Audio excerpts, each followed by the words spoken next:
watching closely. What's the secret, Max? You just gotta find something you love to do and then do it for the rest of your life.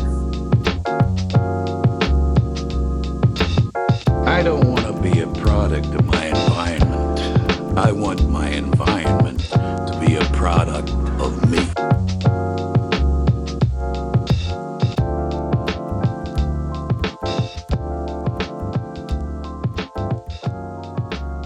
Hello, and welcome to The Establishing Shot, a podcast where we do deep dives into directors and their filmographies. I am your host, Eli Price, and I am going solo today. I have done solo episodes in the past. This will be my first one covering a film by myself. But just had some scheduling issues, and so I had to hop on this recording and do it solo. But I am excited to continue in our early Steven Spielberg series that we're working through right now, covering the films of Steven Spielberg in the 70s and 80s, the first kind of third of his career. And yeah, I am excited about this. We are going to be covering the Sugarland Express today. This is Steven Spielberg's very first feature film that was a theatrical release.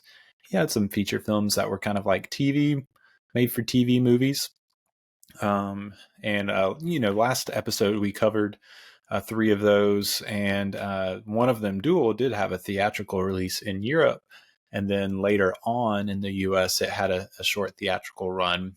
But yeah, that's kind of the still considered a TV movie, made for TV. So this is really his first theatrical release feature film.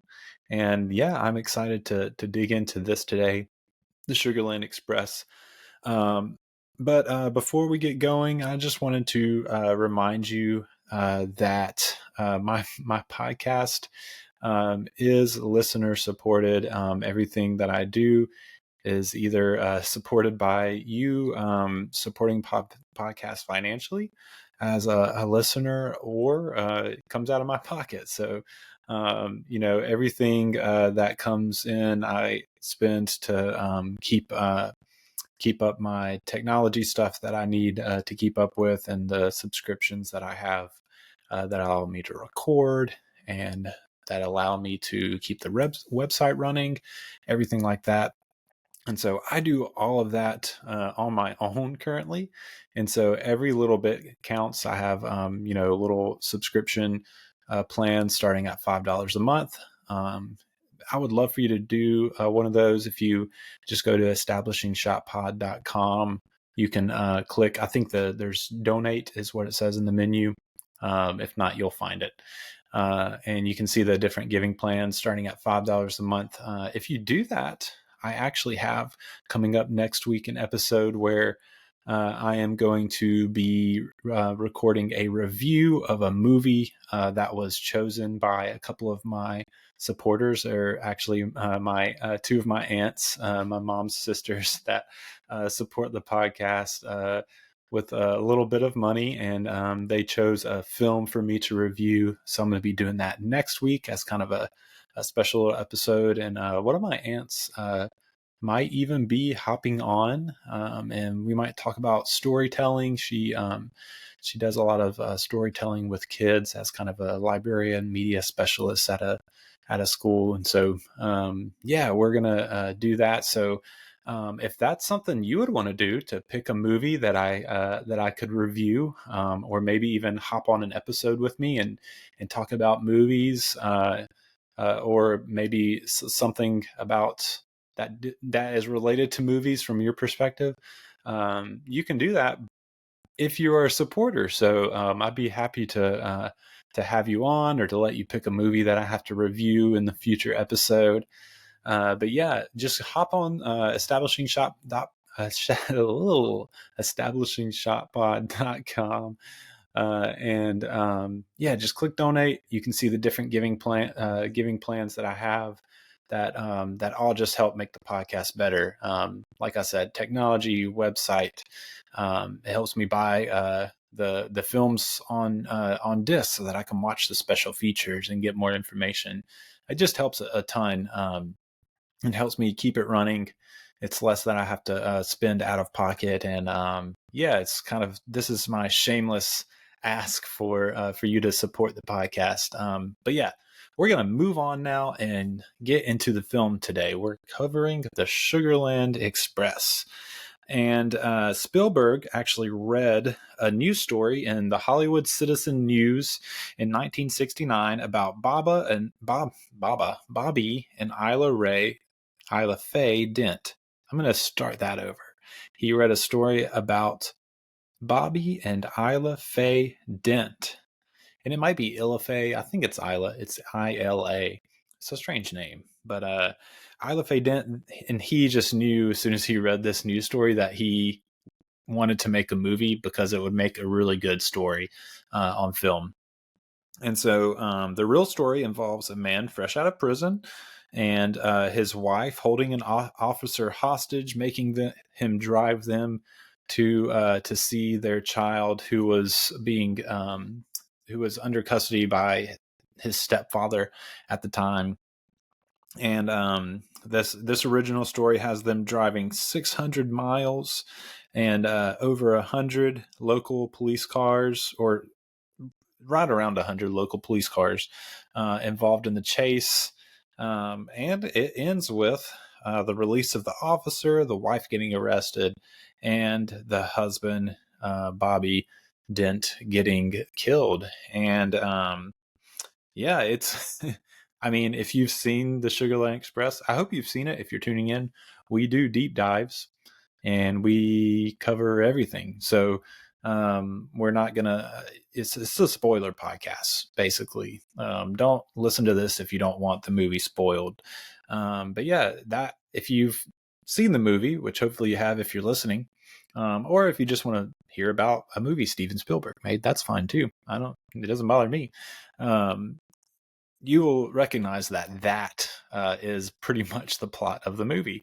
Husband and wife, the husband out of jail, they're trying to get their son, who's in custody of someone else, take a police officer hostage.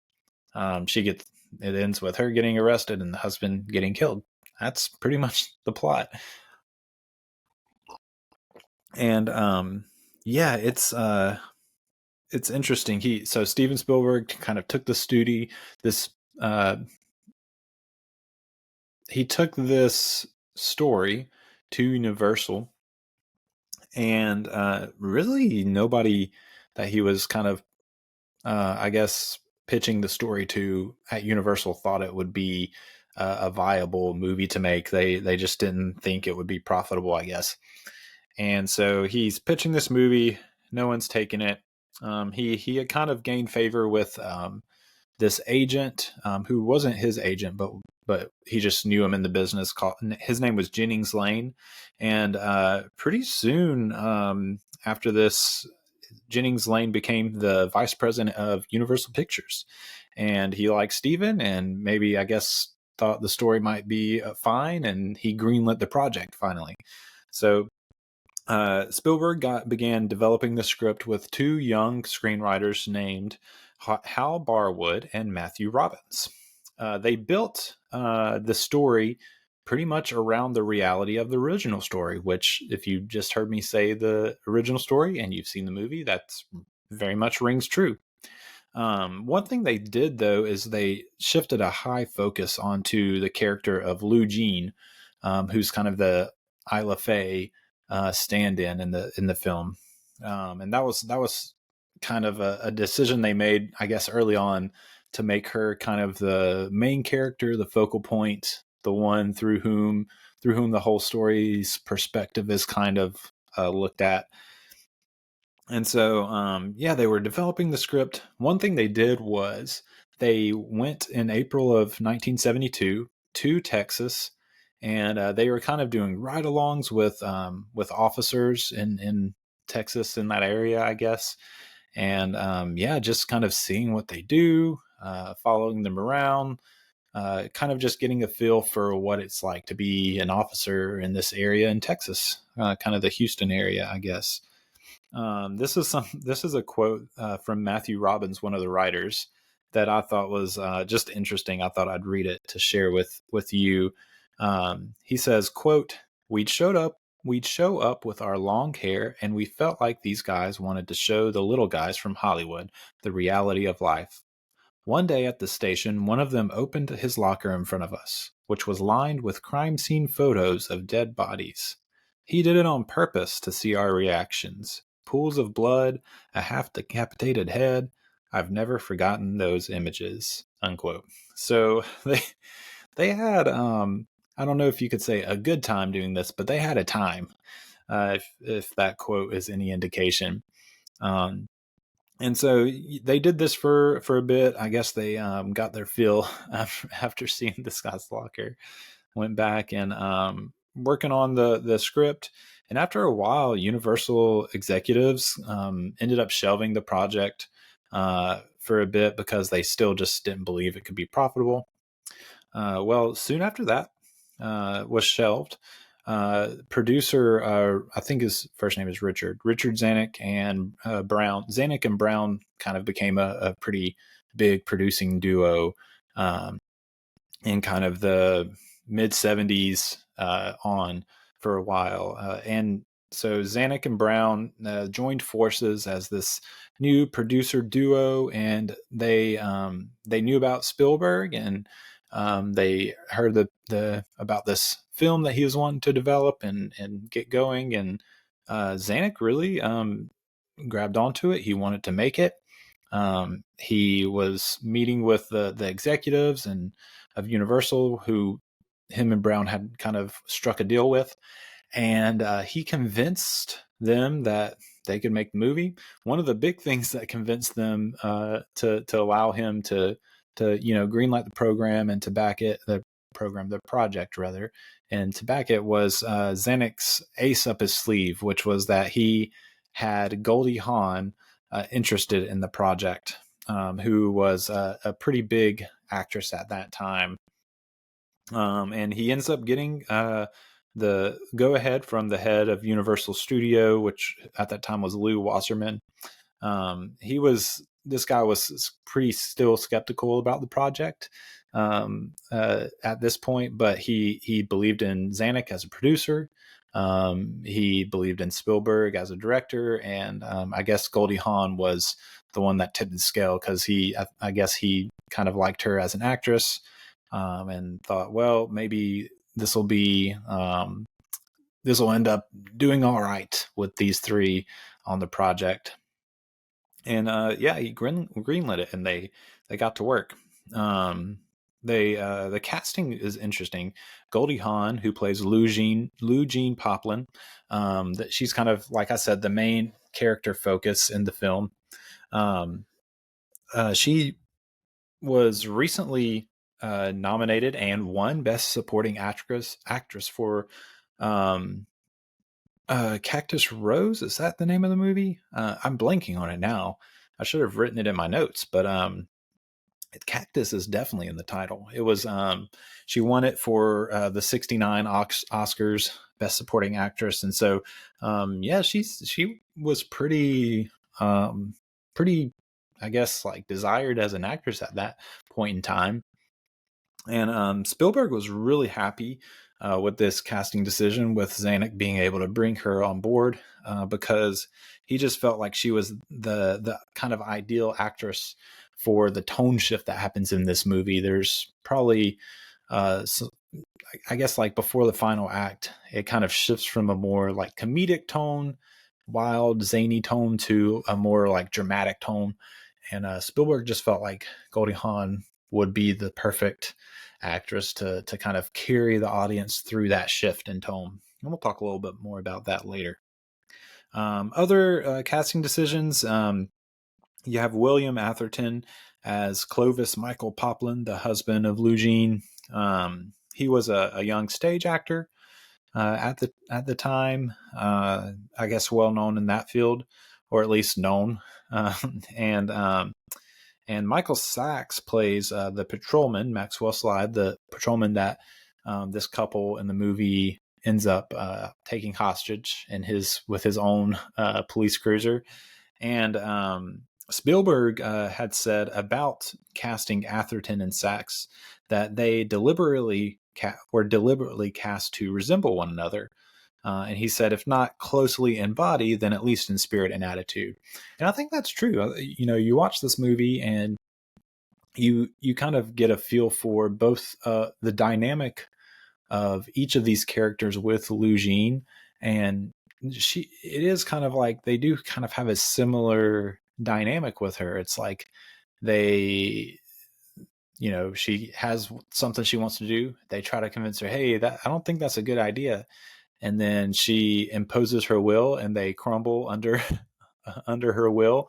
And yeah, it's pretty funny, I think, to see that. And it rings true, this quote from Spielberg, that yeah, they were pretty similar in their attitude and in their and the way they kind of interact and have a dynamic with Goldie Hawn as Lou Jean. You also have the other kind of, I guess, big name you could say would be Ben Johnson as the Captain Harlan Tanner. He's the other person in the movie that you see the most, and the other probably the biggest name after Hawn that's in the movie. And he was a kind of a veteran actor at this point. He had been in a lot of Westerns, was kind of where most of his experience was. Not in a ton of lead roles, but he had a lot of supporting roles in movies like The Wild Bunch, Shane, and Rio Grande, a lot more. And he really, really, one of the things he was cast for was to play this kind of quasi-paternal authority figure for especially Hawn's Lou Jean, but I guess a little bit of for Clovis as well. And yeah, I think he plays that really well in the movie. Some other little fun fact casting decisions. A lot of the secondary roles were given to just Texans that they found off the street. The baby Langston Poplin, the son of the couple in the movie, is played by Harrison Zanuck, who is the producer, Zanuck's son. So that's fun. And another kind of, I guess, you could say, fun appearance in the movie is James Kenneth Crone, who was the real life officer that was taken hostage. He plays a sheriff at one point in the movie. So that's fun to have him come on too. One of the casting decisions that I thought was funny is this guy named Buster Daniels. So apparently when Spielberg and the writers were doing those ride-alongs in Texas with officers, they came across this guy that was like passed out drunk in his car, I guess on the side of the road or a parking lot or something. And, waking the guy up and interacting with him, Spielberg, I guess, decided we need to have this guy in the movie. And they did. They ended up casting him. He plays towards the beginning of the movie, the guy that's in the back of the police cruiser with Officer Slide. He is the kind of the drunk guy that is in the car and gets out when the car wrecks and runs off. So I thought that was really funny. Just this guy, this drunk guy in Texas, Buster Daniels, got to have, and he has speaking lines too. He's not just like there to look at. He's like interacting with the officer and stuff. I just thought that was funny. Hi. Quick reminder that you can be a huge help to the production of this show.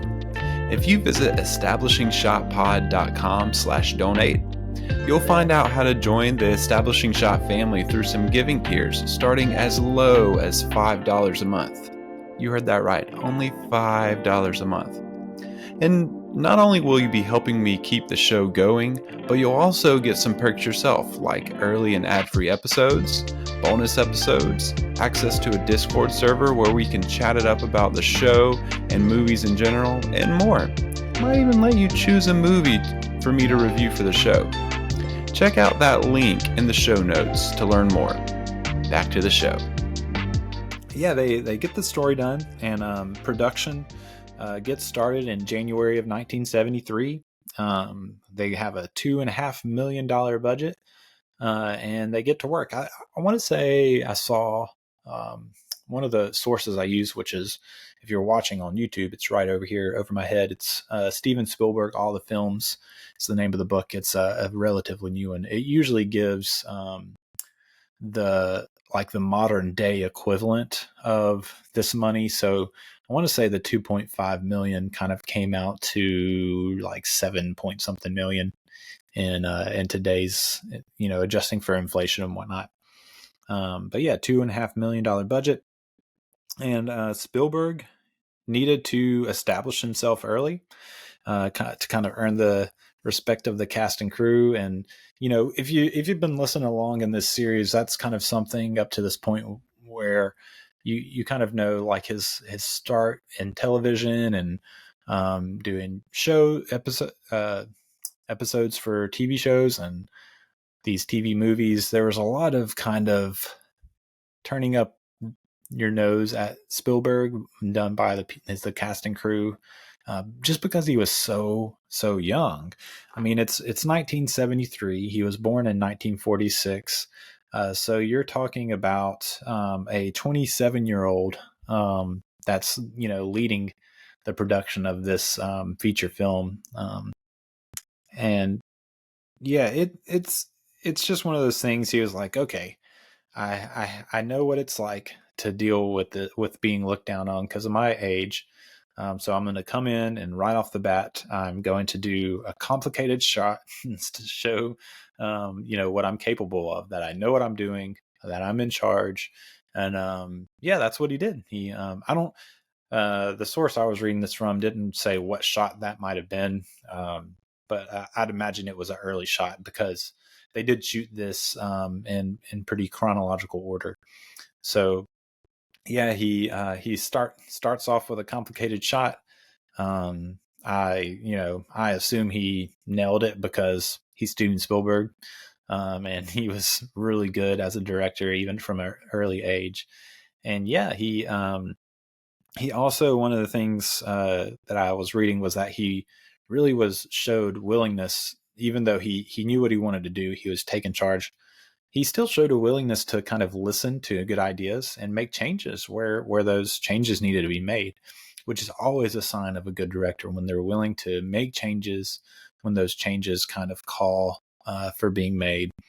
Like one example is he came across this Wile E. Coyote Roadrunner thing, and he kind of gets this idea to use it, and you do end up seeing that they're in the RV, and it's playing like at a drive-in kind of next to where this RV is. And yeah, that part wasn't originally in the script, but he just kind of had this idea. He I don't know if he heard it from someone or just saw this cartoon and thought it might be a good idea.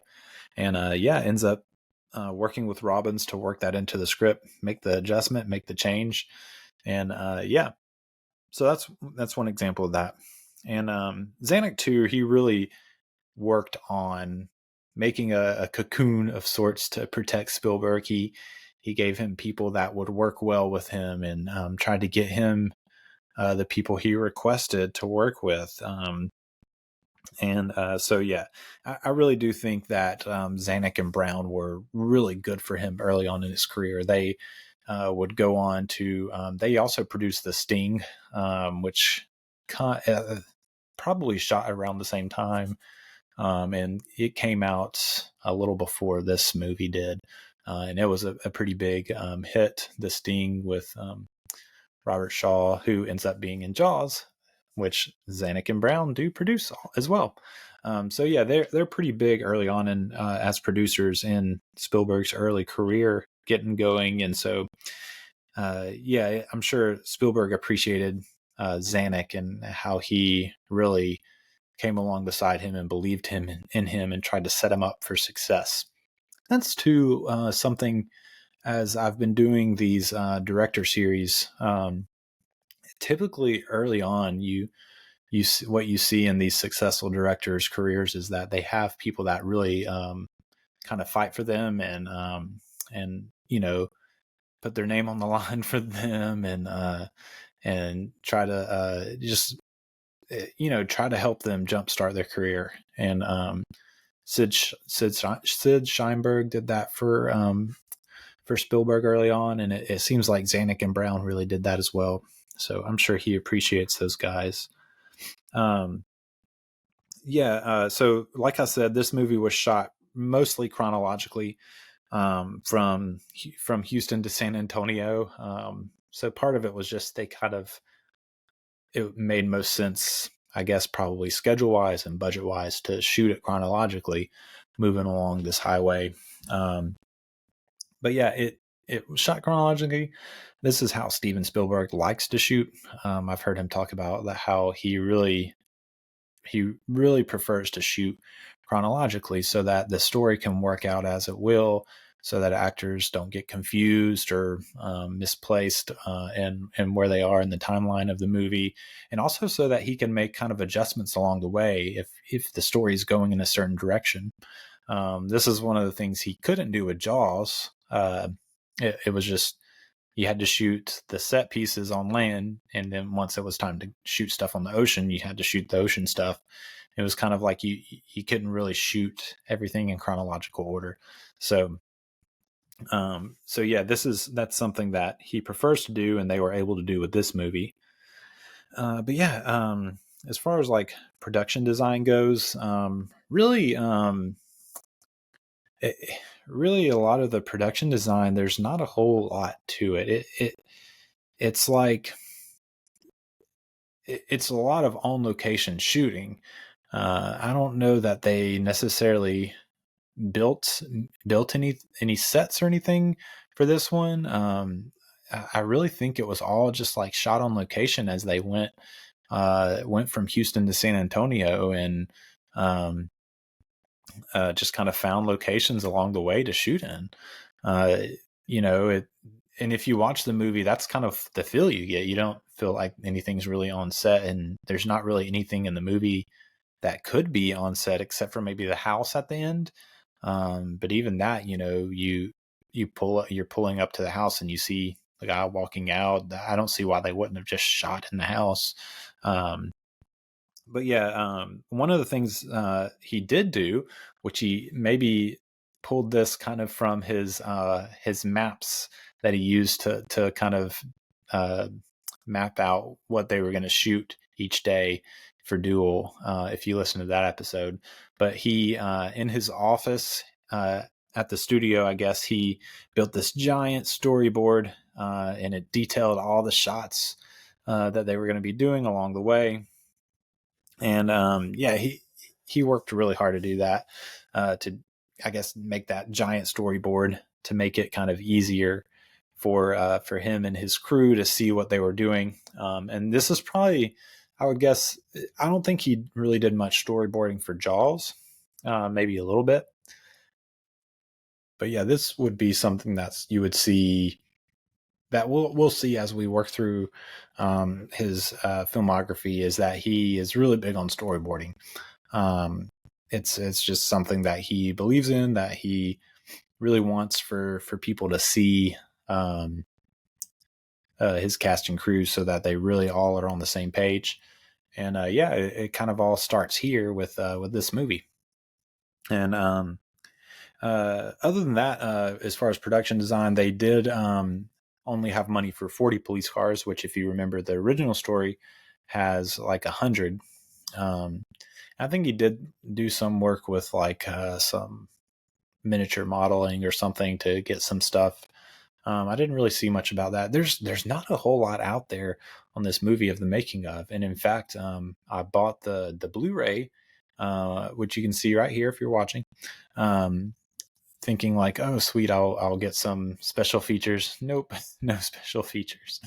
There are no special features on the Blu-ray, which I was very disappointed with. But I did get to watch the Blu-ray, and nice.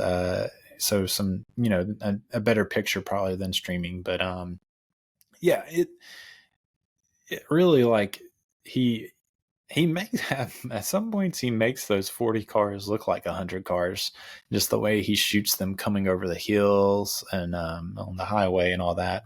Really, I feel like is pretty impressive, and pretty big scale stuff.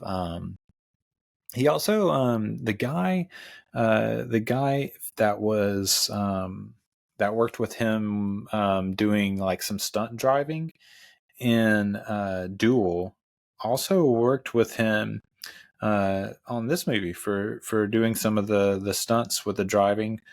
Um, I'm blanking on his name off the top of my head. Carrie Lofton. I pulled it up in time on my phone to remember. But yeah, Carrie Lofton. He worked with Spielberg on Duel too. I'm pretty sure he was the guy that drove the truck, the main antagonist. And so yeah, he worked with him in doing some of the stunts and all that kind of stuff for Sugarland Express as well. Talking about the cinematography and the camera work, Spielberg really wanted to work with cinematographer. Where's his name? Vilmos Zsigmond. He was a Hungarian American cinematographer. He worked on a ton of really popular movies. And some of them before. So The Long Goodbye, the Robert Altman film, Deliverance, John Borman film, were a couple that he had worked on. The big one, I think, The Long Goodbye was one that Spielberg referenced, and also McCabe and Mrs. Miller was another, both Altman films that Zsigmond had worked on as a cinematographer. And yeah, he really wanted to work with this guy as his DP, and Zanuck was able to get another example of Zanuck getting Spielberg the man he wanted, and so yeah, he gets Zsigmond on for this movie. Zsigmond would go on to work with him on Close Encounters of the Third Kind as well, so I'm sure we'll talk more about him there. But yeah, one thing that they agreed with early on, and maybe just in their philosophy of how this should be shot, is they really wanted to use a lot of natural lighting to kind of get that documentary feel, since it is kind of based loosely on this true story. They wanted to really give that doc feel to this movie, using a lot of natural lighting, not a lot of artificial. And that's probably another reason that it's shot mostly like on location, because that's how you get natural light. You shoot outside on location. But one of the cool things about this movie is, at that time, Panavision, who, if you're unaware, Panavision is a pretty big manufacturer of cameras they're still a pretty big company today. In fact, I'm pretty sure at least maybe 2, maybe 3 even of the Best Picture nominees for this 2024 Oscars were shot with a Panavision camera. So it's still a big widely used camera brand. But at this time, they were coming out with a new camera called the Panaflex, and it was kind of like a very compact mobile camera that they were developing. They were looking for a test run for a feature, and they chose Sugarland Express over around 130 other applicants. And so this is the first feature film that used this camera. One of the things that, because it was so compact and mobile, one of the great things about it was they really got some amazing shots inside the car. They installed it inside the car, and it allowed for them to get these like 360-degree shots in the car. So there's one of the best examples of this is there's a scene where Captain Tanner is coming up. He's behind their car where the Poplands, the main couple, and Officer Slide are in, and he's behind the car. He goes around the car. He kind of comes into the left lane, passes them up, and comes back in front of them. And the camera is pointed out the back windshield, and it's able to follow his car going past them, and it ends with him in front of them shooting from the back seat out of the front windshield at Tanner's patrol car. And so and then there's some discussion is exchanged over the radio, and Tanner goes back. He gets back in the left lane, slows down, lets them pass, and gets back behind them. And the camera follows him in the car. So you get these really cool shots that I guess no shots like that had been done before, because this was a brand new camera being used. So I thought that was really cool. And also it was like a silent camera. So they were able to pick up dialogue in the car as they were going, because they could. The camera wasn't too noisy. They were able to record the dialogue in the car. So that, I'm sure, was super helpful with less to do in post-production, with re-recording vocals and being able to capture, the actors in action, in the middle of the scene, instead of having to fix stuff in post, and getting that more realistic sound. So yeah, that's another really cool thing about the camera. They also did some shots where they took the tires off of the car to kind of lower it down, and had it on a trailer being pulled, and they had this like kind of platform set up around the car on the trailer, and the camera was like mounted on this and was able to like move around the car to get some shots that way from the outside of the car. So they really, really took this test run to heart, and tried to utilize this camera in many different facets. So I thought that was really interesting and cool to read about and hear about. Another couple of collaborations other than with his collaboration with cinematographers Vilma Zsigmond was Verna Fields. Verna Fields was a pretty accomplished editor. She was just a great editor. She would go on to work with Spielberg on Jaws as well, and did a great job with that. But yeah, she in the summer of '73, when they were done shooting, she worked with Spielberg. I think they finished shooting. They started in January, finished in March of '73, and then spent the summer of '73 editing this movie together.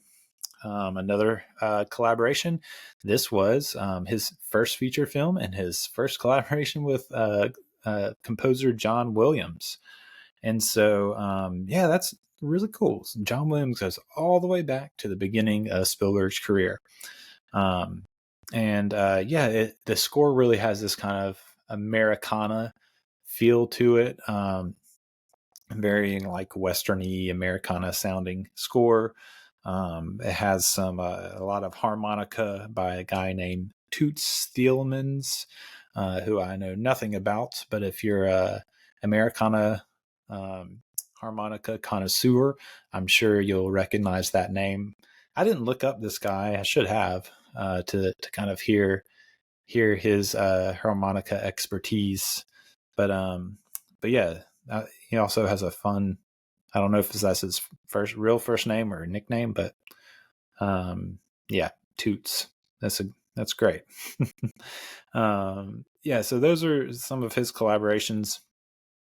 One of the things kind of late in the process, they did a test screening, and Spielberg noticed that it really wasn't getting good reactions from the audience. And I guess from either discussions afterwards or Usually when you do test screenings, people fill out a form afterwards to kind of that kind of gets out of them what worked, what didn't work, that sort of thing. And Spielberg noticed that really there was a real problem with the change of tone in the movie. There's that tone shift from kind of comedic to dramatic.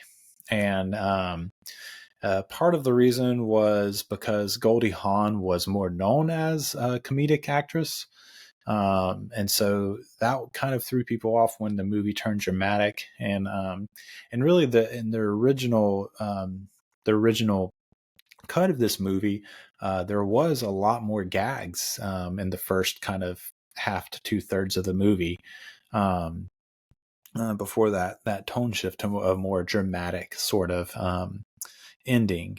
And so that shift just kind of threw people off. And Spielberg, one thing that we'll start seeing with Spielberg is when something is not working, he will make the changes and he will make the cuts necessary to make it work. And he's starting off early in his career, right off the bat. This test screening happens. He's not happy with the results, and so he cuts out about 20 minutes, is what I read, of like gags and stuff like that from the beginning of the movie. And so apparently this movie got cut down 20 minutes before it was released, which it's the release we got is 110 minutes. So I can't really imagine this being 130 minutes. But maybe they shifted some stuff around, took some stuff out, added some stuff back in. I don't really know exactly how that worked, but I do know that when they did subsequent test screenings, it worked a little better without having so many gags in the beginning of the movie, where people were more willing to go along with the tone shift to the more dramatic in the final act. This movie was it came in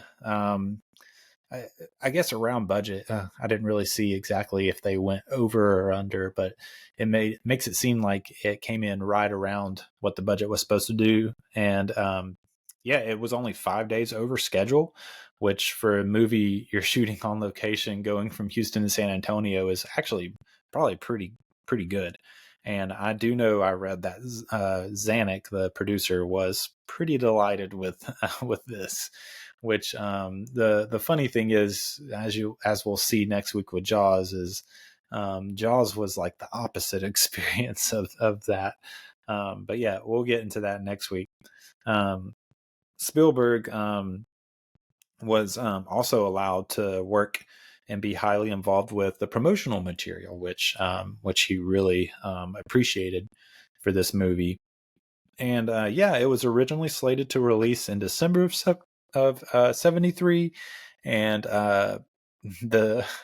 here come the Universal executives once again not believing in this movie, and they get cold feet and end up pushing it back to April of 1974. And that is, I think it had like a trial run maybe in with a New York release at the end of March of 74, and then it got its proper wide release on April 5th of 1974.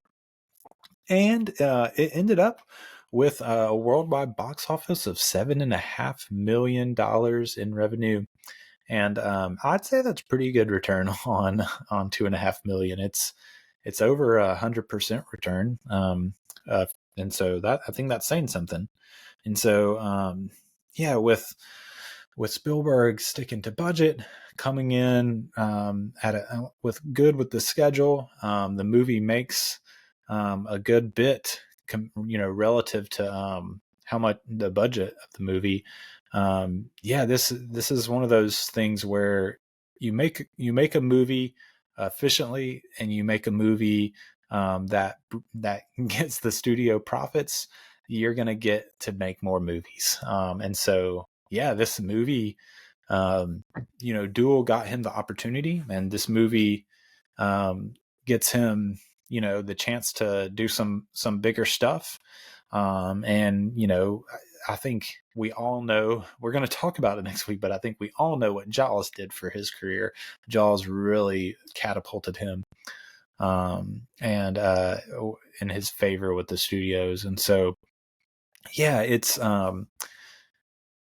you know, this is something that like not quite as much with Anderson, but definitely with Nolan that you saw as well when we went through his filmography, is that early on they're really like making the studios happy, getting them good returns on their product. And so that's just like, I think as we work through more and more directors that are like hugely successful like this, I think that's what we're going to see is making the studios happy early on really like buys you a lot of time and a lot of money with the studios to make the things that you want to make.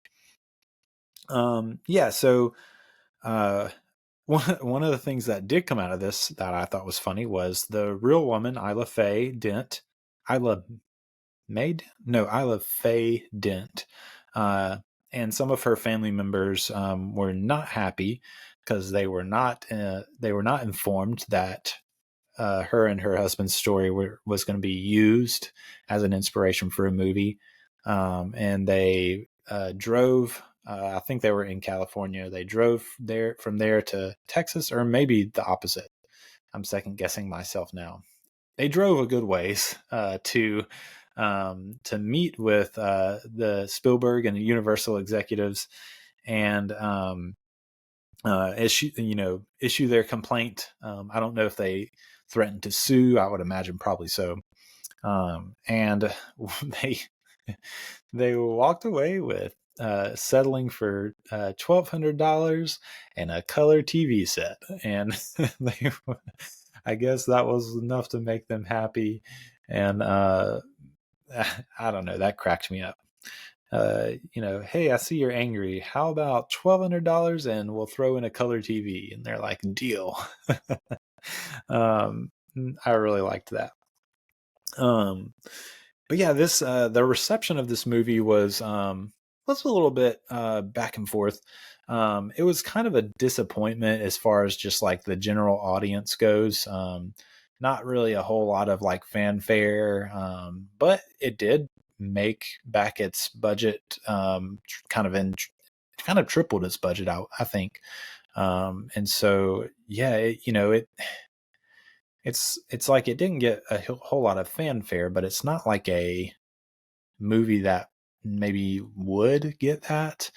And but it did well enough to do well profit wise. And so, while it didn't have like this big praise from the general audience, it also like wasn't like maligned either by the general audience. Just kind of like middle of the road, which for Spielberg was a bit of a disappointment, is what it seems like.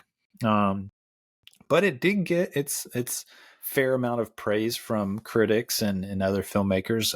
In fact, Billy Wilder himself at one point said, quote, "The director of that movie is the greatest young talent to come along in years," unquote. And that's pretty high praise for a big director like Billy Wilder, who, by the way, I would really love to do a series on Billy Wilder's films. I was debating doing that before I decided on Spielberg. But yeah, so be looking forward to that, because I definitely am going to cover Wilder at some point. A fascinating career. Anyways, it also got praise from some critics. Pauline Kael, who is she's probably most famous for the long form piece she wrote about Citizen Kane back in the day. But she was kind of known as a critic that was like, I don't know exactly how to put it. She could be pretty harsh, I guess is the best way to put it, on movies. And Kael actually was pretty positive on this movie. She was kind of wary about the sort of director he might be. But this is a quote that I got from Kale in her review of the movie. She said, quote, "He could be that rarity among directors, a born entertainer, perhaps a new generation's Howard Hawks.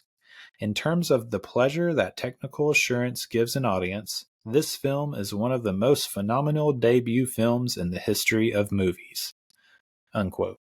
That's that sounds pretty good coming from a person like Pauline Kael, who was known as being kind of a pretty harsh, hard, maybe not hard to please, but like your movie better be real good for her to give it high praise. And she kind of saw in Spielberg kind of, that she says the technical assurance, just that knack for what to do with the camera to draw the audience in, to please the audience, to excite the audience, to help the audience sympathize with your characters, which we'll talk about. I thought that was a really interesting kind of take, and from Kale. But he also got his fair share of negative reviews as well. He in kind of foreshadowing some of the, I guess, criticism he would get as a filmmaker, that we'll probably get more into that next week with Jaws, because of the nature of how big Jaws was as a movie. But this quote that I'm going to read kind of foreshadows that thought process of the sort of filmmaker Spielberg was in the eyes of some critics. But this is from Stephen Farber in the New York Times review. He said, quote, "The Sugarland Express is a prime example of the new style factory movie. Slick, cynical, mechanical, empty. Everything is underlined. Spielberg sacrifices narrative logic and character consistency for quick thrills and easy laughs." So yeah, that was kind of, I guess you could say, like, that kind of foreshadows some of the criticisms that would get even more amplified with the release and success of Jaws. This idea that Spielberg was really, at the end of the day, just about cheap thrills. He didn't really have a knack for deep character development, or he didn't have, just kind of that sort of like very like snooty, you could say, pretentious view on what movies should or shouldn't be. He would definitely would get that. But yeah, so I'm looking at awards. It didn't get any Oscar nominations or anything like that. It was at the Cannes Film Festival in '74. It actually won Best Screenplay, which is pretty impressive, I would say, to win that at Cannes. And it was also a Palme d'Or nominee. Didn't win the Palme d'Or, which is the Palme d'Or is like the grand prize of the Cannes Film Festival, and it was nominated and didn't win. But yeah, that's kind of a big deal for that movie, for a debut film. To debut at Cannes and get that kind of, or at least I don't know if it debuted there, but it showed at Cannes. And to, get nominated for the Palme d'Or and win Best Screenplay, that's a big deal. Hello again. Do you know how you can really support the show for free in just a few minutes or less? That's right. Just leave a rating and review on Spotify and Apple, or wherever you listen that might allow for ratings and reviews. These really help the visibility of the podcast. In fact, just hit that pause button right now and drop the review right now. And then you can get back to the show. I'd greatly appreciate it. Okay. I trust that you went and left that rating and review now. Back to the show. But yeah, that's kind of it as far as like production and release and all that goes. I do want to kind of move into some key points of this movie. And let's start off with some of the lessons that it seems like Spielberg really learned here and took along through his career. So one of the things you can probably guess from what we've talked about so far is that he really learned to pay attention to mood. He ended up having to go in and do a lot of like extra editing and cutting after that test screening because I guess he just hadn't paid attention to the mood of the movie. How am I leading my audience through this? Is it going to be good for my audience, this sudden tone shift, and this the mood that I am expressing and leading them through? And so he learned that, and he learned to guide his viewers in their perception of the complete product, and then to do this also with the marketing, with the promotional stage. Let your viewers know what to expect, and don't do too much to betray that trust, I guess. And I think you can start to see that with Jaws, the promotional material for Jaws. In Jaws, you're never like, it's never in question, is this a comedy? Is this a drama? Is this a thriller? You kind of know what the tone and the mood is. And it's the same thing with Raiders or with Close Encounters. These big movies that kind of start to follow this, is you see that Spielberg tends to stick with a tone. Now, like, he does have like drama and comedy and different things going on in movies, but the general overall mood or tone scene, he starts to work more consistently as far as that goes. This one does have a pretty dramatic shift there for the final act that personally does, I think too, like, didn't exactly work for me. But I did enjoy a lot of the like comedy and gags. I thought it was it had a lot of like situational humor that was kind of chuckle worthy.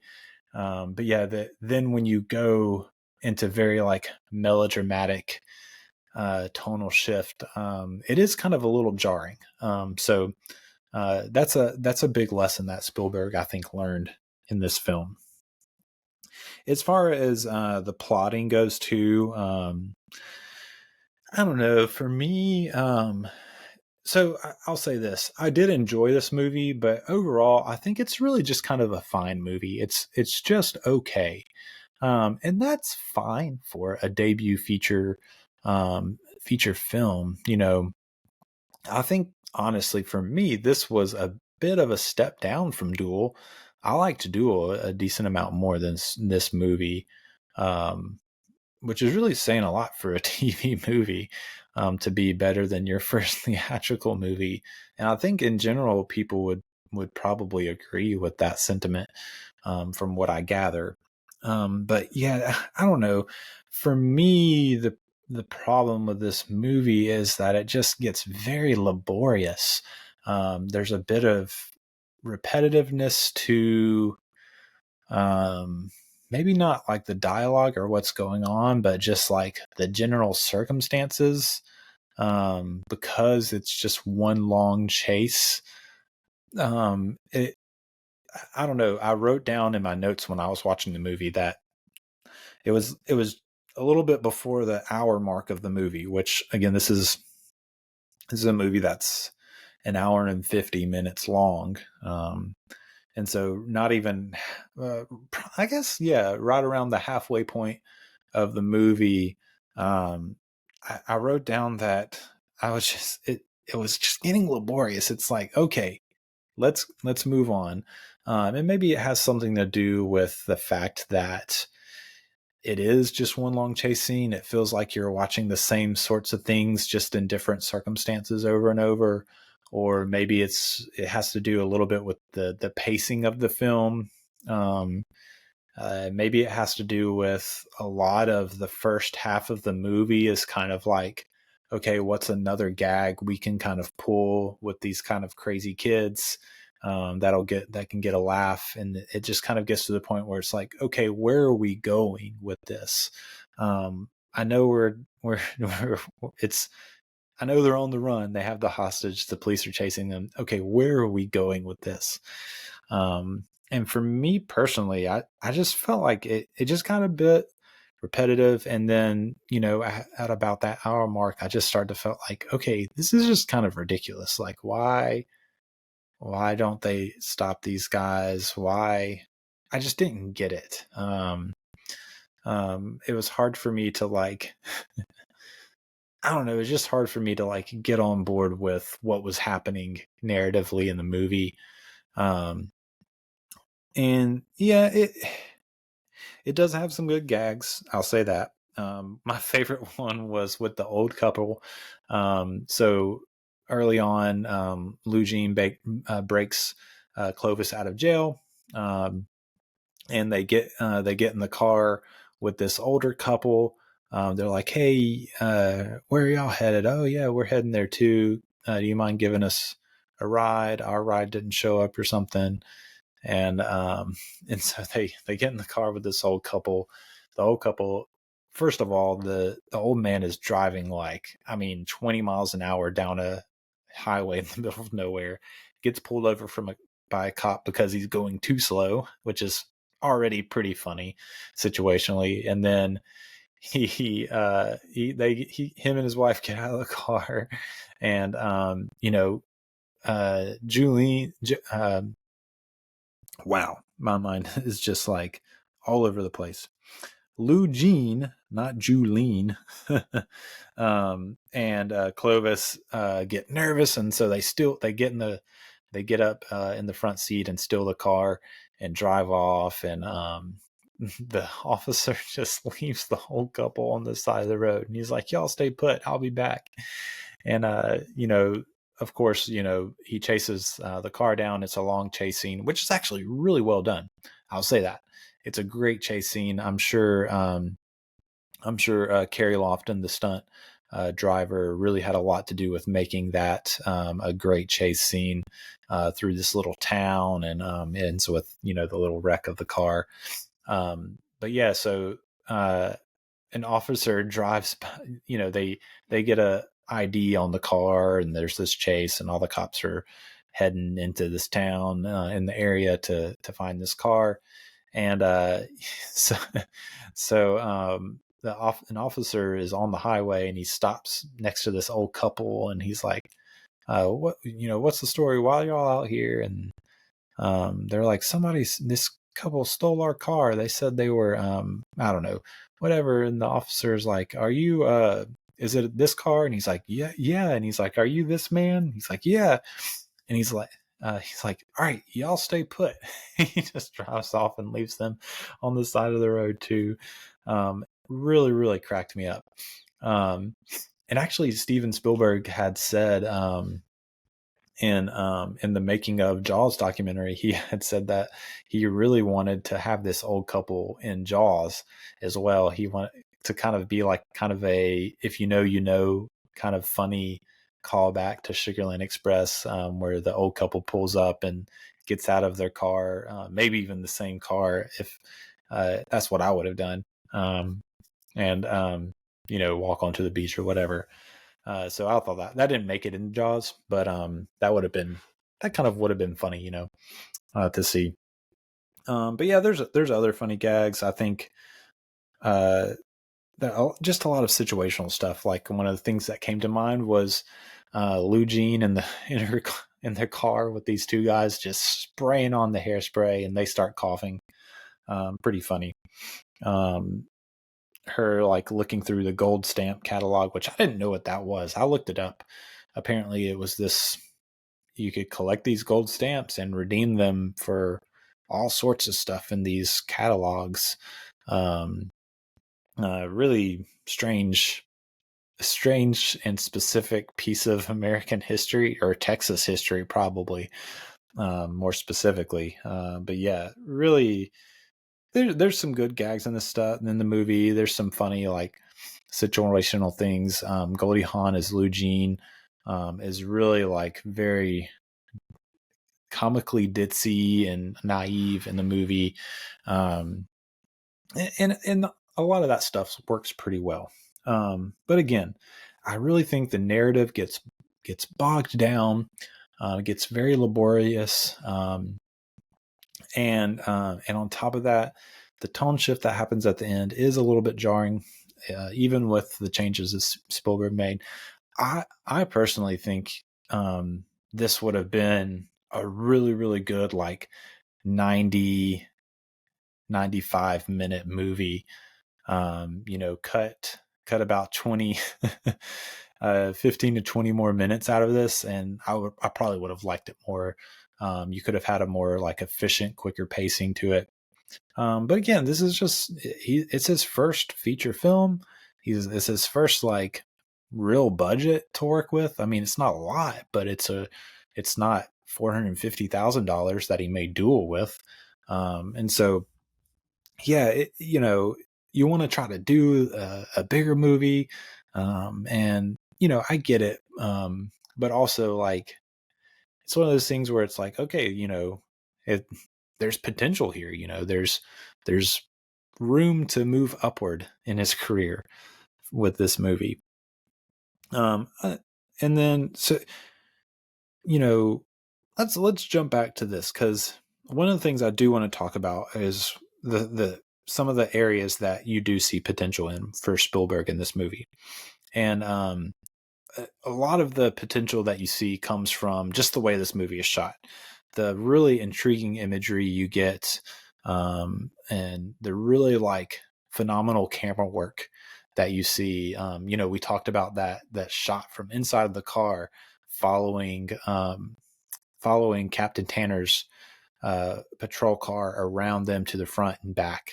Just a phenomenal feat of camera work, knowing what to do with the camera. And yeah, you get a lot of this.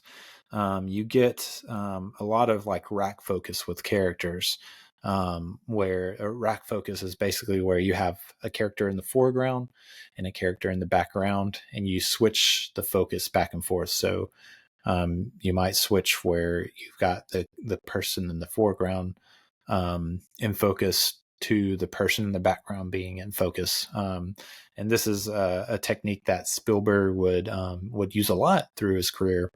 And it's used really well because part of the reason is because Spielberg is really good at blocking scenes, and his composition of how he fits his characters into the frame and makes them the way he composes his frames, which just means basically like where he puts the characters within the setting. It looks good. It's intriguing. It's dynamic. He has characters move around a lot. And even like within the car, he found ways to like have the characters move around within the composition of the scene. And a lot of his composition is just like primed for character and relationship building. Like, so, building the character, and also building like connections between characters, showing the dynamics between these characters relationally. He's just very good at that. And also, another thing you see is his it's his use of camera movement. And he doesn't just move the camera just with ease and with precision, but he does interesting things with it. There's this shot where like the camera is kind of moving up. It's been actually a couple weeks since I watched this, so I'm going off of memory. But I believe it's like moving up a car, and it uses this kind of something with the car like getting close to the camera to like transition, where now you're looking through the windshield, which you were kind of moving up towards anyway, but now you're in a different sequence. And so it's this use of camera movement to transition to the next scene. And it's smooth, and it's just smart, and it's not like a obvious thing. It's not like, ooh, look what he just did with the camera. I was like that because I was looking for it. Um, but it's this smooth, seamless camera movement and transitions, and he's doing interesting, intriguing things with it. And I just love it. I already talked about the framing of that early car stealing chase. It's excitingly shot. It's comical. It's comically shot. You get some kind of slapstickiness even with the way he shoots the cars chasing, and it's almost Looney Tune like. You kind of get it makes me think of like if you're looking down a hallway in a cartoon and there's a character chasing another character, and they kind of go in and out doors, and they end up coming like out of doors different ways, and they might come out with the wrong person chasing the the person that was being pursued chasing the person that was chasing them. And so you think about those sorts of gags in cartoons, and you get a little bit of that sense with the way this car chase is kind of like framed and shot. And Spielberg was a big fan of like cartoons like that, and so it only makes sense that he would decide to shoot a car chase in this way. One of there's two really, really cool shots too that I wanted to point out. One is earlier on in the movie. There's I talked about how Ben Johnson was cast to be this kind of quasi-paternal figure, and fairly, I don't remember at what point in the movie this happens. Maybe it's earlier, maybe it's around the halfway point, but basically you have this shot where you see you're looking through the windshield of Captain Tanner's patrol car, and Lou Jean is looking out of the back windshield of the Officer Slide's patrol car, where they have him hostage. They're driving down the road. Captain Tanner following them. So you look out the windshield, and you see Lou Jean looking back at him. And then in the top of the frame is his rearview mirror, and you see his eyes in the rearview mirror. And so it almost gives this like split screen kind of effect without actually being split screen. So for one, like phenomenal, like composition for that, the framing of that shot, just so cool and interesting. And then on top of that, it's like I said, it's not just there to be cool. What you get in that scene is the look in Captain Tanner's eyes and the way that Goldie Hawn looks back at him. It's you get this feel that there's this kind of father-daughter, kind of quasi father-daughter empathy happening. It's like the way she's looking at him is like, I know you want to help me, but I'm rebellious, and that's just the way it's going to be. And I know that you want to help me, and I appreciate that, but I've got to do what I've got to do. Like you get that from the way she's looking back at him, and you get there. It does cut to him, through his front windshield looking back at her at one point. But even before it does that, with just his eyes in the rearview mirror, you get the sense that he's responding in turn to the way she's looking at him. This kind of understanding of, I know why you're doing what you're doing. I understand. I've got to try to stop you, because what's going to be best for you is for me to stop you. It's this like, there's a lot happening in that shot. And that's one of those shots that's like, okay, it's probably one of the shots that made Pauline Kael say, okay, this guy knows what he's doing. And I really appreciated that shot. It just stunned me. I was like, man, that's an amazing shot. The other one is more just kind of like, it works narratively. I'll say that. But it is like more along the lines of a cool shot. It's the classic vertigo shot that's what I call it anyway.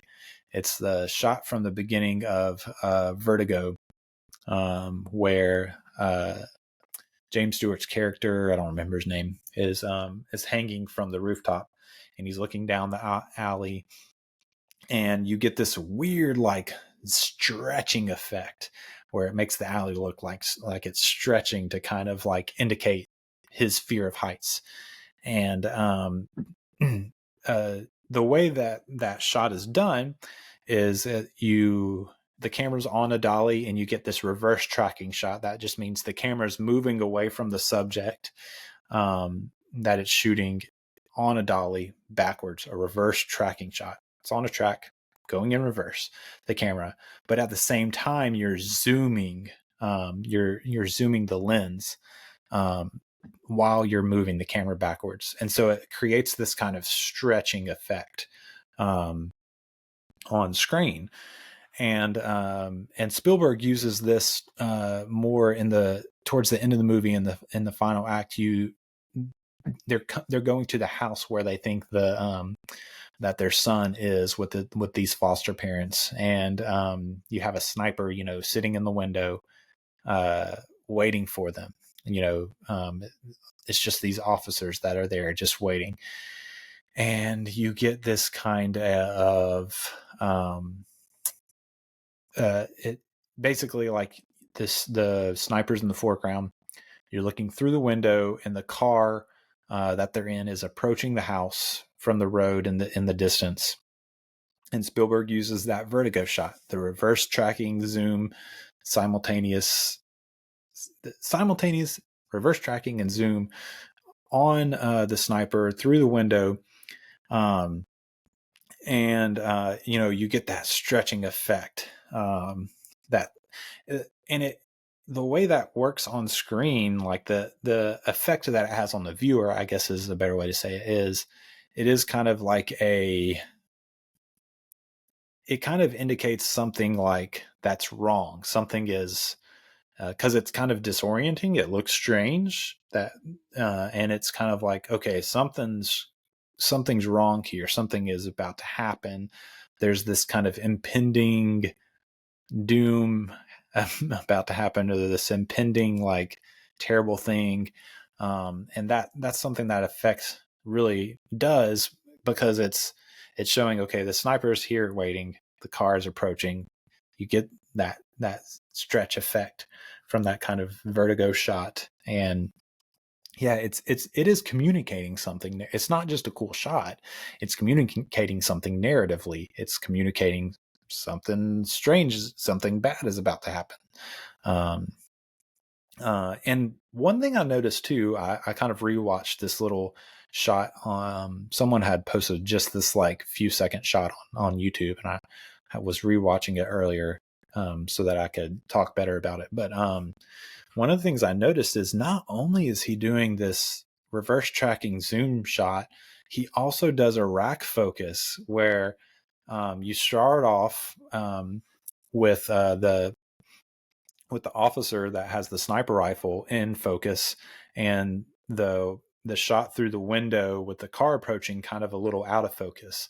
And as he pulls the camera back and zooms in, he also changes the focus to where the officer in the foreground is now a little out of focus, and the car approaching out the window is in focus.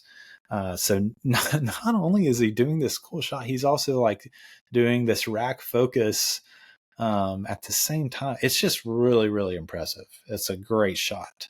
And it only lasts like, 15 seconds, but it communicates so much, and it's such a good shot. Really, really shows early on just the knack Spielberg had for what to do with the camera, not just to create like impressive and intriguing shots, but to do something for a character or for the narrative with it. Hello there, listener. Don't you ever want more for your life? Don't you ever dream of surpassing the status of just podcast listener? Well, I've got good news. If you head on over to establishingshotpod.com and click the Send a Voicemail button on the right side of your screen, you can be featured on the podcast. I'd love to hear from you, whether it's a comment in response to an episode you liked, an opinion of mine you disagreed with, or just a question for me. And if you're too shy to have your voice featured, you can always email me at establishingshotpod@gmail.com. Don't settle for just being a podcast listener. Reach for the stars and get featured on The Establishing Shot. Back to the show.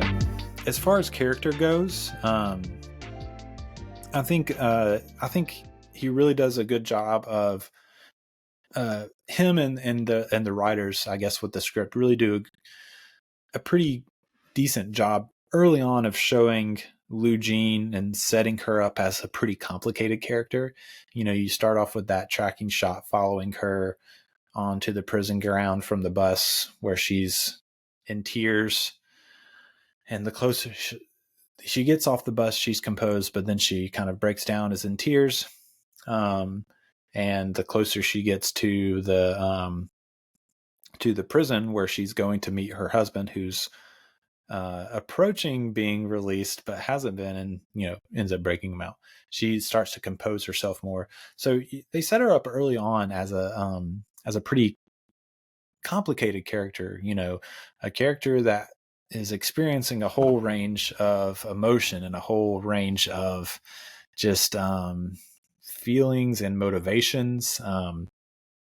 And on top of that, Goldie Hawn really, like, I think does a lot of good for this part. She, you know, you really needed someone like Goldie Hawn to pull this off. Otherwise, the movie just wouldn't have worked.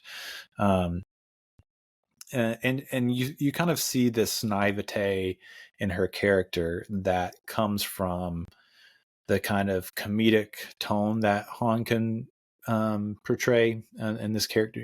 Like I said, she kind of has this like ditzy comedic, you know, thing that she's doing with this character that works really well and really portrays her naivete. Yeah, it's one of the things I think that that you see is this. I don't know. So in Molly Haskell's book, Steven Spielberg: A Life in Films, she kind of like intuited that this movie was kind of in the phase of Spielberg's life where he was resenting his mother a little bit more. You know, if you go back and listen to the Spielberg overview episode, because I kind of talk about his life and his background, but for more detail on all this, go back and listen to that. But at this point in his life, he's kind of coming to terms with the fact that, oh, my father I had a lot of issues with his father with being absent. He also had a lot of issues with his mother being not quite motherly, more of like an older caretaker sister that just wants to have fun with you and your siblings instead of being your mother, is kind of something that he was coming to terms with, but also like coming to terms with the fact that, oh, my mother left my father and was in love with his best friend. And so Haskell kind of, I guess she's kind of like guessing that maybe during this phase of Spielberg's life, he was dealing with some resentment of his mother for that. And a lot of that comes out in this character of Lou Jean, and just the way that she's not the best mother. She kind of is she's naive, but she's also like, she wants to be a good mother, but she doesn't know how to be a good mother. And so you do see some of that. And also, of course, a weak father who's not there exactly when he's supposed to be, but is trying, but is still like weak. And you definitely get it almost makes you wonder, like, is this one of Spielberg's most personal films because of the way that the parents are portrayed in this? Maybe. But yeah, you definitely get that. one of the and you get the naivete and the weakness in Clive too as the husband. Kind of going off of what I was just saying about the weak father. It's like this thing where at the end, he's just like he just bends to her will all through the movie, and then at the end he's like he bends to her will again, and it's like this self-sacrifice thing. Like, I love her so much, I know it's coming. I know I'm might die or get badly injured, but I'm gonna do it for her. And you almost want to be like, well, dude, like, how naive is that? Like, the best way for you to love her is to say no and be alive so that you can be there for her, not to go and get yourself killed.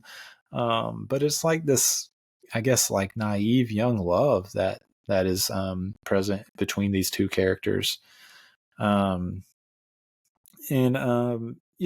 so I don't know. It's this weird, there's definitely this like broken family aspect going on. There's this this is something that Spielberg would do all throughout his career. A lot of the families in his movies are these broken families, and you're dealing with the difficulty of like, how do you exist within this broken family? How do you mend the things that are broken about it? What are you willing to sacrifice? Let's examine these characters to figure out why this family might be broken.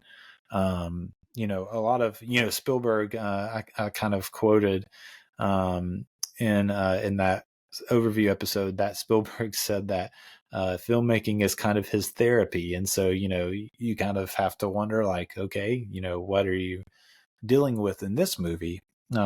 These broken family issues. Why are these characters, why is this family broken? Well, let's look at these characters and see why. And then, you also, in the midst of all of that, you still have this like very apparent love between Clovis and Lugene. They do love each other, and it's recognizable, and you can see it.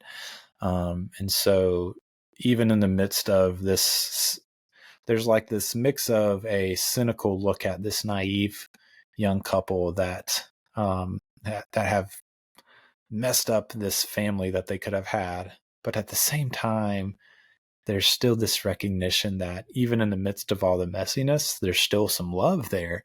And that's a bit of the hopeful optimist that Spielberg still was, even with all of the brokenness that he was trying to work through. And so I do appreciate that. I will say this. I guess just as a final thought, just talking about all this, what we see in this movie.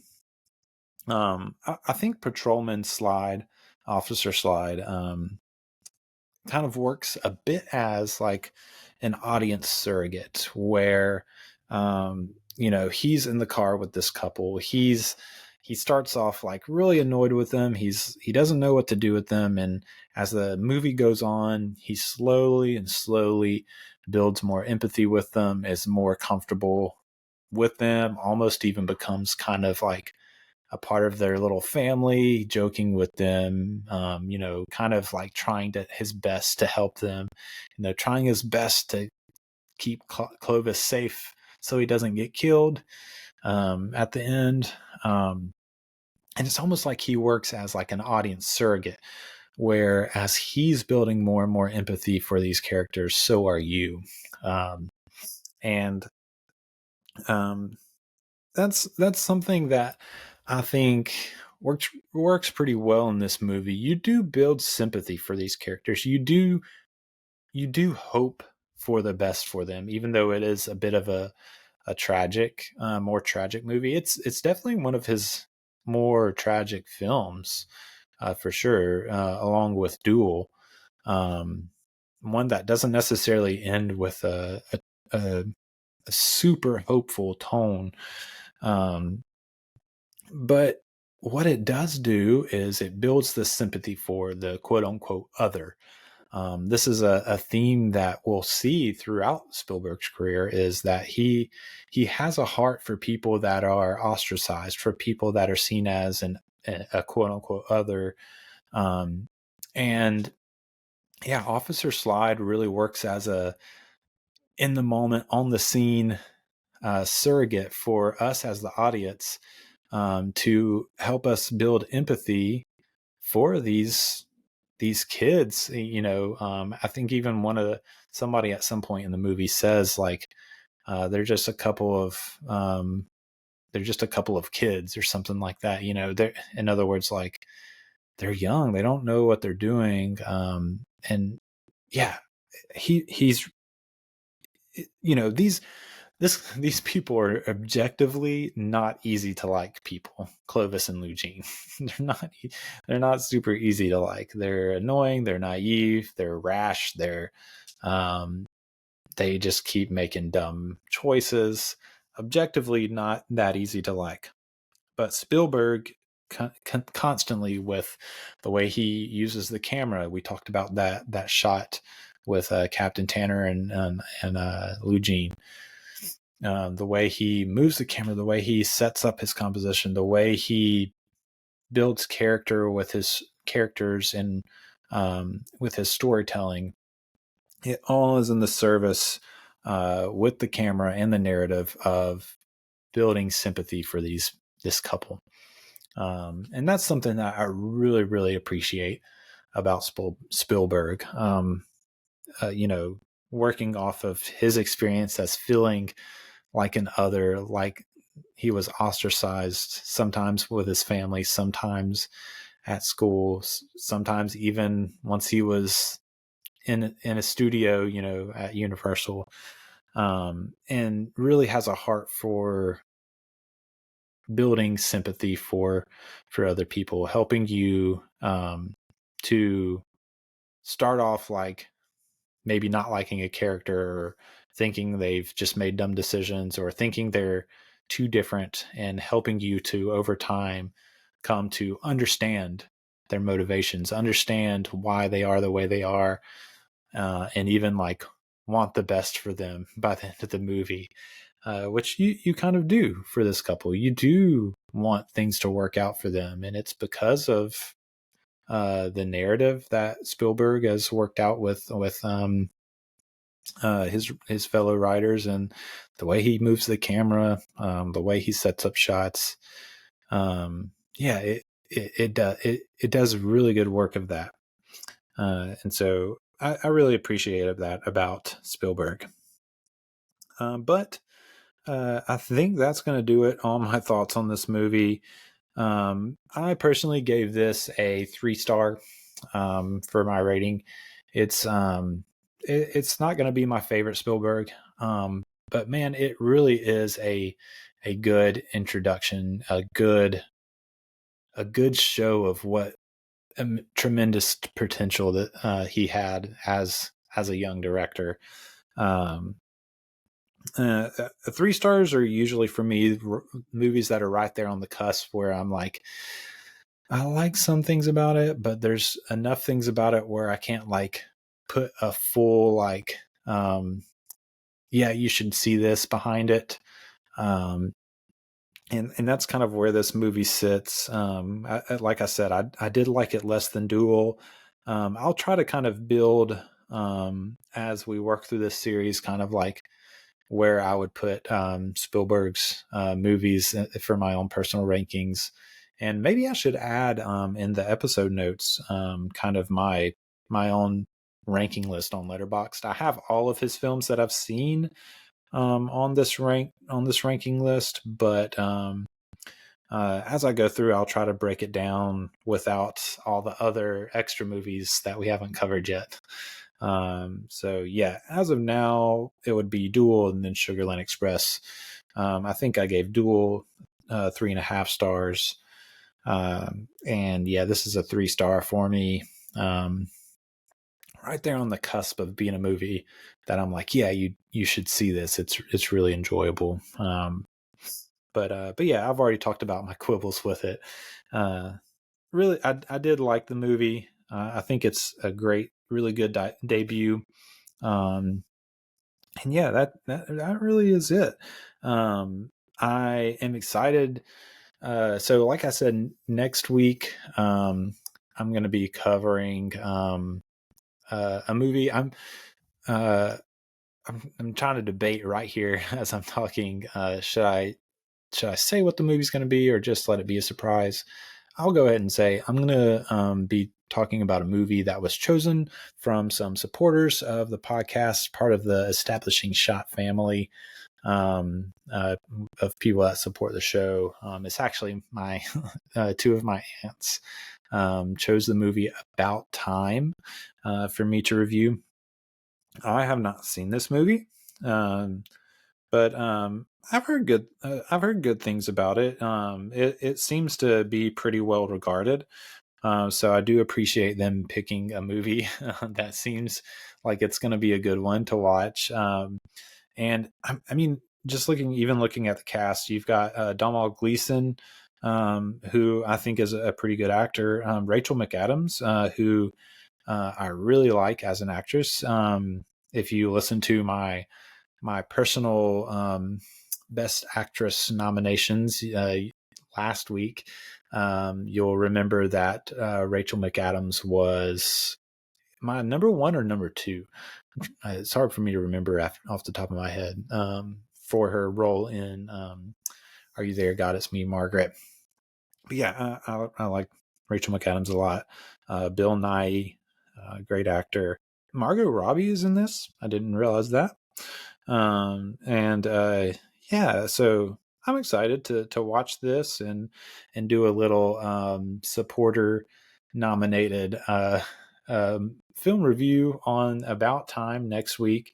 And hopefully I'll also, I'm hoping I'm able to get my aunt on, who is a media specialist / librarian. I don't know what all kind of terms they use. Get her on and maybe talk about like the importance of storytelling for kids. That might be fun. Quick discussion on that. So yeah, we'll see. If I'll definitely be at the least reviewing About Time next week. So look forward to that. After that, we will be covering Jaws. So, man, I am really excited. I've actually already recorded that episode. And I'm really excited for everyone to hear that. I thought it was a great discussion. So yeah, looking forward to releasing that Jaws episode. Yeah. So that's what's next. Just a quick reminder to rate and review the show. We're on Apple, leave a rating and review. Really helps with the visibility. And on Spotify, you can leave the star rating for the podcast. It would be helpful, even if you don't necessarily listen on those platforms, to hop on there, leave the rating and review. Apple, you can just leave it. I think Spotify, you can scrub through one episode so it knows you've actually listened to it, and leave that star rating. It just helps a ton. And if you want to give any feedback on this episode or any other episodes, you can email me at establishingshotpod@gmail.com, or you can leave a voicemail by clicking send a voicemail on the right side of your screen at establishingshotpod.com. That is it for this week. Be looking forward to next week's review. And that is it for this episode. I have been Eli Price, and you have been listening to The Establishing Shot. See you next time. We were happy here. For a little while. But look, I figure it this way. Better to be king for a night than schmuck for a lifetime.